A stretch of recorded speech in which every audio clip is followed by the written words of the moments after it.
Kay magandang araw po sa ating lahat. Para po muli sa ating Bible knowledge of the day dito po sa Proverbs 18 verse 7, the Bible says, "A fool's mouth is his destruction, and his lips are the snare of his soul." Ayan po ang pamagat natin. A fool's mouth is his destruction. Yung destruction po dyan, galing sa Hebrew word na mechitan, ang ibig sabihin po ay concretely a ruin. Talagang sirang-sira, kumbaga. Oho, sirang.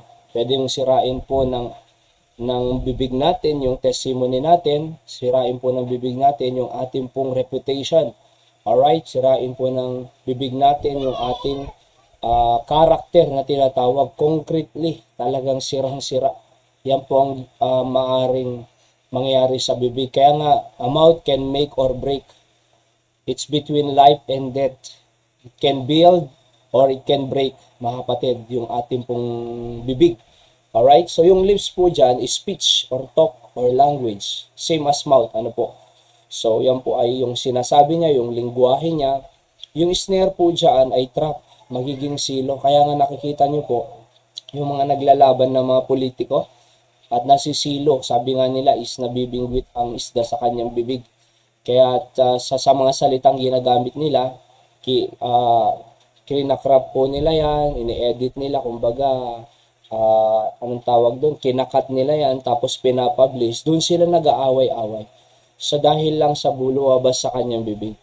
Kahit nga hindi yon ang ibig niyang sabihin yung isang oras na speech, kinat ng kaunti, kahit hindi yung ang ibig niyang sabihin sa kanyang speech, pero pwede siyang i-direct sa kasamaan, sa distraction. So snare, yan po. Soul, of course, yung tao mismo, yung person or yung self. Okay? So kaya napakahalaga po mga kapatid, sa ating pong pamilya, lagi po natin ine-emphasize para sa ating pamilya ang ating mga programa sa Bible Knowledge of the Day, kahit po doon sa Daily Words of Encouragement. At para may application po sa ating tahanan, sa ating pamilya. Para po sa application nito sa ating family, mga kapatid, ay yung bibig natin, pwedeng magsira yan pwedeng mag-ruin yan. Alam nyo, pag nakapagbanggit ka sa asawa mo na hindi maganda, hindi mo na mababawi.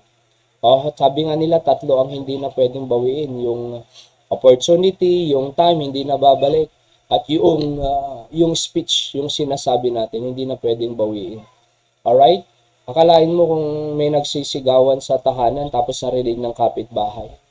Kahit na magkaayos yung mag-asawa, ay sa kapitbahay, nandun ang impression sa kanila. So, i-chichismis ka. At ganito sila doon, nag-aaway na naman ganito. So, masisira ngayon, di ba? Kaya nga po, pinakamaganda, instead of breaking our family relationship, building it. So, be careful on what you are saying. Sa ating principle of the day, if you are not careful in your communication, it can be your destruction. Kaya careful po tayo sa ating communication para hindi po tayo ma-destroy. Okay? If you are not careful in your communication, it can be your destruction. Right? Yan po ang ating Bible knowledge of the day. God bless po.